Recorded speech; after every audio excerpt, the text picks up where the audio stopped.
So you're getting ready to go to war in your garden. Well, maybe not exactly war, but you're ready to battle black spot in your rose garden. Yeah. And you don't want to have to wade through a whole bunch of technical jargon to get there. Right. That's what we're here for. Absolutely. In today's deep dive, we're going to be talking all about black spot. That's right. That enemy, that fungus that can really threaten your beautiful blooms. Yeah, and I think what's fascinating here is that black spot, to be scientific, it's Diplocarpon rosé. Oh, okay. People underestimate it. They think, oh, it's just a few spots, but it's much worse than that. I mean, this fungal infection can really weaken your rose plants, and that leads to fewer blooms, and it makes them more susceptible to other problems as well. So it's not just like about keeping your roses looking pretty. It's about their overall health. Absolutely. And vitality. Yeah. We're talking about protecting those prize-winning blooms Sure. you've worked so hard for. Sure. But how do you fight an enemy that you can barely even see? Well, you have to understand your enemy, right? That's the first step to winning any battle.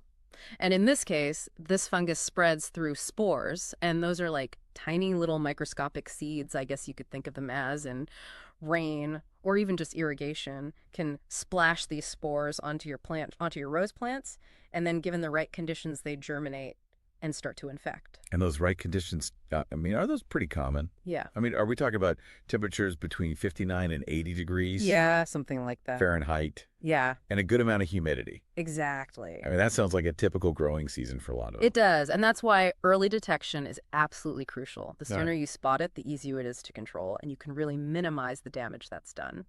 You want to be proactive rather than reactive. Okay, so let's talk about being black spot detectives. Okay. What are the telltale signs that our roses are under attack? I know the name kind of gives it away, Yeah. but are there any specifics that we should be looking for? Absolutely. Those black spots on the leaves, they're not just random splotches. They're usually circular, and they've got these kind of feathery, fringed edges, and they're often surrounded by this yellow halo. So almost imagine each spot as like a tiny little bomb that's slowly weakening the leaf tissue around it. Yikes. Yeah. Okay, that's a vivid image. It is. And I bet those leaves start dropping prematurely too, right? Yeah, for sure. I've seen that in my garden before. Yep, and that's another classic symptom. It's called defoliation, when those leaves start to drop prematurely. And it's basically like the plant is trying to shed the infected parts to try and contain the damage, but in doing so, it weakens the rose overall and makes it more susceptible to other diseases and pests. So early detection is key. Got it. But what can we actually do to fight back? I'm ready to gear up and protect my roses. Are we talking chemical warfare, organic solutions? Do we have some futuristic laser beams yet? Maybe not laser beams quite yet, Okay. but we definitely have some powerful weapons in our arsenal. Okay, good. Let's start with the organic approach, because that's often a great first line of defense. And you might be surprised to learn that common baking soda is actually a very potent fungicide. Hold on.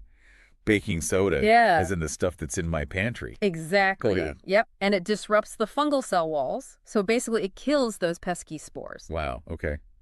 That's amazing. It seems almost too simple, but I'm all for using natural solutions whenever possible. Is there anything else we've got in our kitchens that can help? You bet.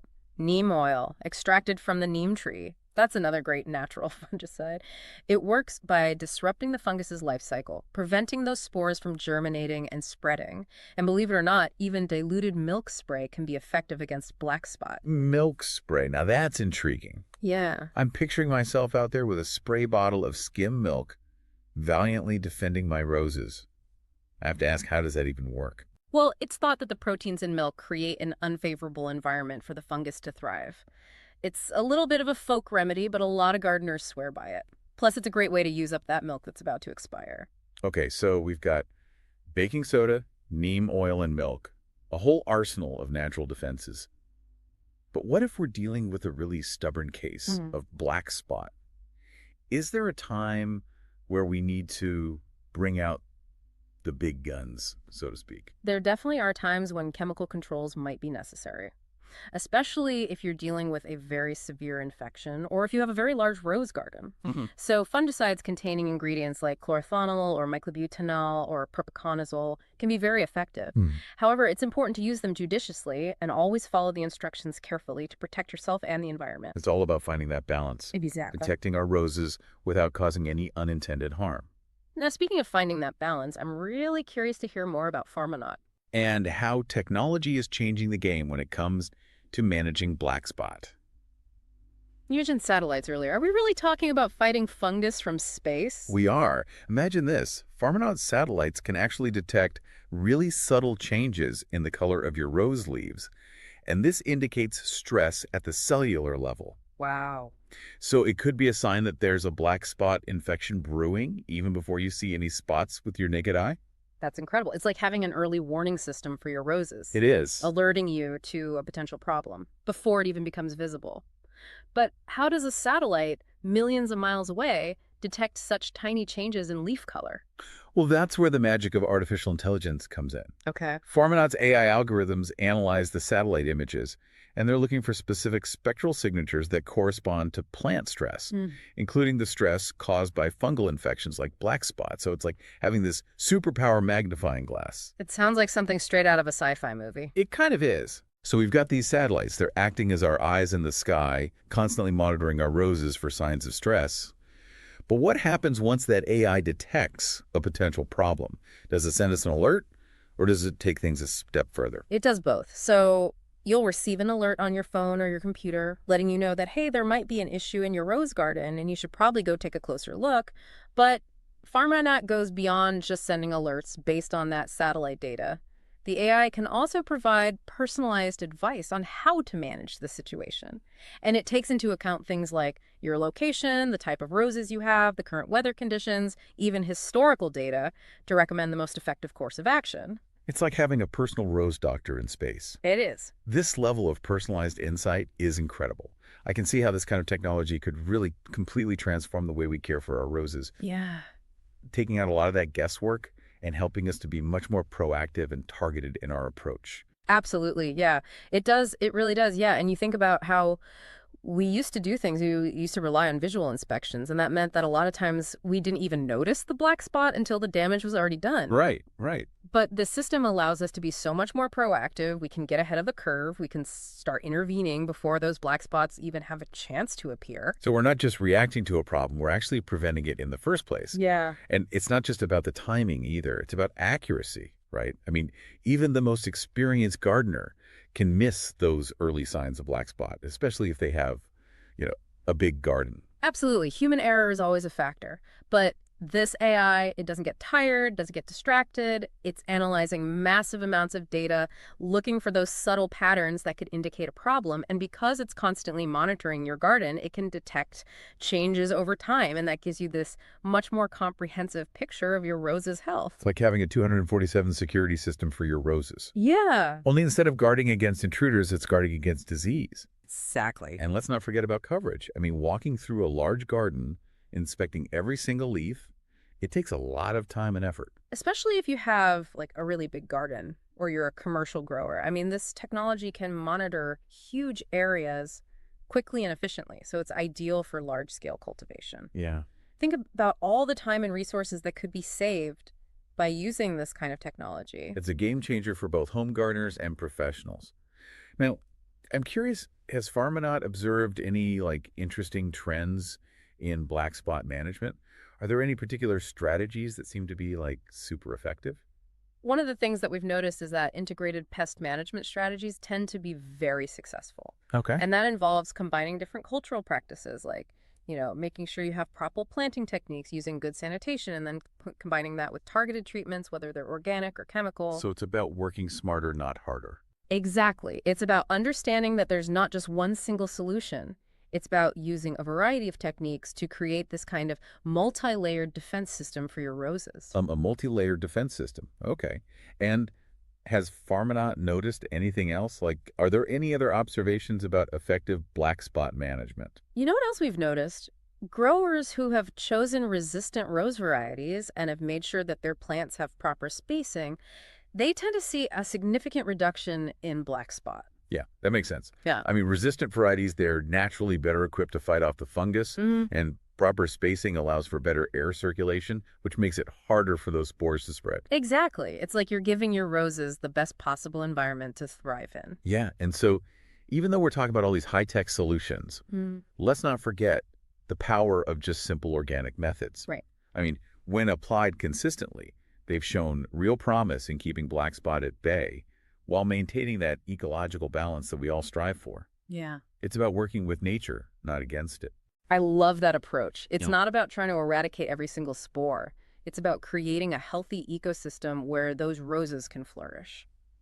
But I can't help but wonder, with all of these incredible advancements, what does the future hold for fighting black spot? What's coming down the pike? Oh, the future is incredibly exciting. Scientists are working on developing even more resistant rose varieties using both traditional breeding methods and genetic engineering. Wow. Imagine a world where black spot is no longer this major threat to roses. Disease-resistant roses, that would be a game changer. Yeah. It would revolutionize the way we grow and care for these beautiful flowers. But is that it? I mean, are there any other breakthroughs on the horizon? There's so much more. Picture this: drones and satellites working together to detect and treat black spot with pinpoint accuracy. Wow. Imagine tiny targeted applications of organic fungicides delivered precisely where they're needed, minimizing waste and environmental impact. It's like something out of a science fiction movie. I know, it's amazing. Drones swooping in, wielding their tiny little antifungal weapons, protecting our roses from this microscopic enemy. What about those beneficial microorganisms you mentioned earlier? Are those going to play a bigger role in the future of black spot management? Absolutely. We're just beginning to understand the incredible potential of these beneficial microbes. Imagine introducing these tiny warriors into your rose garden. They'll create a microscopic army that's fighting on the side of your roses, suppressing the black spot fungus naturally. It's mind-blowing. It seems like the future of rose growing is incredibly bright, even with threats like black spot looming. It's a reminder that with knowledge and ingenuity and a little help from technology, we can overcome even the most persistent challenges. We can indeed. And speaking of knowledge, you raised a very important point earlier about climate change. Oh, right. We talked about how weather patterns influence black spot, but what about the bigger picture? How might a changing climate impact this disease and our efforts to manage it? That's a great question. Yeah. We know that climate change is already affecting weather patterns around the world, and we can expect to see more extreme weather events, shifts in temperature, changes in humidity. How might those changes create a more favorable or unfavorable environment for black spot to thrive? That's a complex question, and scientists are still trying to figure out all of the potential implications. But one thing's for sure, we need to be prepared to adapt our strategies as the environment changes. Right. This might involve choosing different rose varieties, adjusting our planting practices, or even developing completely new control methods. It sounds like the fight against black spot is an ongoing journey, It is. and we need to constantly be learning and evolving our tactics. But hey, at least we have amazing tools like Farminaut to help us along the way. It's like having a guide, a mentor, and a crystal ball all rolled into one, giving us a glimpse into the future of our roses and allowing us to make much more informed decisions. And don't forget the community aspect. Farminaut connects rose growers from all over the world, allowing them to share their experiences, learn from each other, and build this collective knowledge base that benefits everyone. Yeah, it's amazing to think that technology can not only help us manage problems like black spot, but also connect us with this whole global community of rose enthusiasts who are all, kind of facing these similar challenges. It really is, and it's a good reminder that we're not in this alone. Yeah. There's a whole network of support out there. Right. And Farminaut is a great resource for anyone who wants to connect and learn and share their passion for roses. So if you are ready to embrace the future of rose growing and equip yourself with all the knowledge and the tools to combat black spot, Yeah. I would definitely recommend checking out Farminaut's app or website. You'll find personalized advice. You'll get access to all that cutting-edge technology that we've been talking about. Yeah. And just a wealth of information to help you grow the healthiest, most vibrant roses imaginable. It's like having a team of rose experts in your pocket, Right. ready to help you every step of the way. But before we wrap up, I want to circle back to something that we touched on a little bit earlier. Okay. We talk about how climate change might impact black spot outbreaks. Right. But what about the roses themselves? Could we actually breed roses that are not only resistant to black spot, but also adaptable to a changing climate? That is a fascinating question, and it's one that researchers are actively exploring right now. I mean, imagine roses that can thrive in hotter, drier conditions. Yeah. Or withstand those more extreme weather events, all while resisting those pesky black spot spores. It's an exciting glimpse into the future of rose breeding. Yeah, it is. And who knows, maybe one day black spot will just be a distant memory. Right. Thanks to the ingenuity of scientists Absolutely. and the dedication of rose lovers like you. That's right. Well, until then, we keep fighting the good fight, Yes, we do. armed with knowledge, Yeah. a sense of community, Yep. and a little help from technology. Happy rose growing, everyone. Happy rose grow. And remember, always take a moment to stop and smell those beautiful, healthy roses that you've worked so hard to protect.